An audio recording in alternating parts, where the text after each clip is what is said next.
Okay, a little update here on the compressor. This compressor hadn't been ran for quite a few years, probably 4 or 5 years.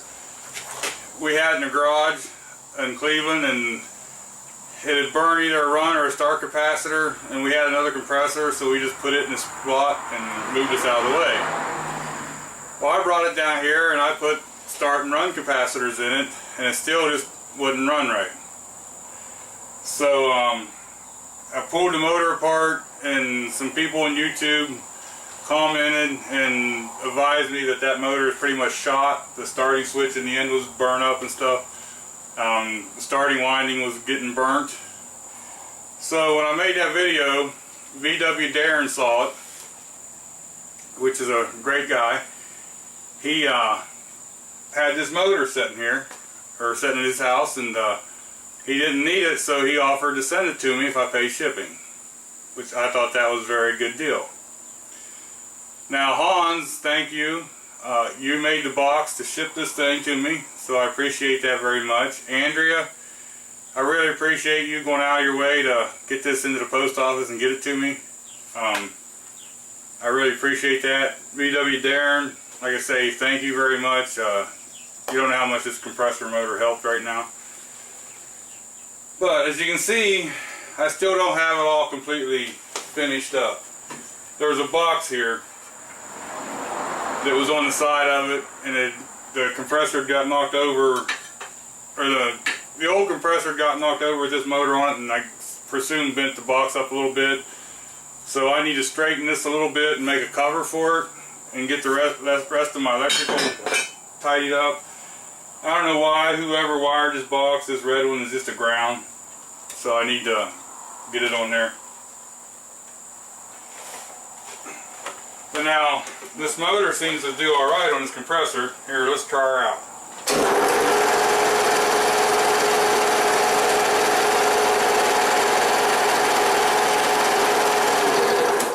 Now I know that you can't hear me when that's running probably, so it does run its full cycle and shut off. I got the regulator down to 140 pounds. This is where it shuts off. It's been running great. But there's more to this story than just the motor there. See, I got that motor in the mail, and well, the delivery guy dropped it off, and I stuck it on here. Alright, everything was fine for about a day and a half, something like that. I was happy. You know, everything was running perfect. I had air. I was happy. Then I got around there watching YouTube there, and vwdarrin had an air compressor problem then, and there was a check valve. And when he pulled it out, he had made the comment that it looked a little bit carbon-y, like it had carbon soot on and stuff. Well, to my understanding, that's when you see that, that means your compressor head's getting shot, the rings in it and stuff, and you're getting the blow-by, and that's basically what causes that. So, after having it running for 2 days, I couldn't leave well enough alone. You know, sometimes if it's not broke, don't fix it. I pulled the check valve out. I looked in it, it looked pretty clean. I thought, well, I'm, you know, golden. Do I put it back in? No. I take it apart. Be careful if you clean a check valve, because there's a plastic disc in there, and harsh cleaners seem to want to eat it. What I think happened is I must have melted that plastic disc enough that it warped or whatever, but when I put it back in here, I couldn't get it to seal. Okay, so I went from having a good running compressor to back to no air again. I go over town, I'm trying to find a check valve. Well, I couldn't find no one around here. It's over an hour and a half drive to go get a check valve. Each way, you know, an hour and a half there, an hour and a half back. So I go on the internet and I order one. Well, when I get it, it's 3/4, not half.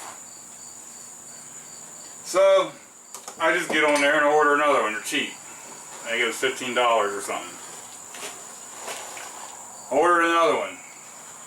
First one got here in about 2 days. A little over a week later, I get the one that's in here now, and I got it yesterday.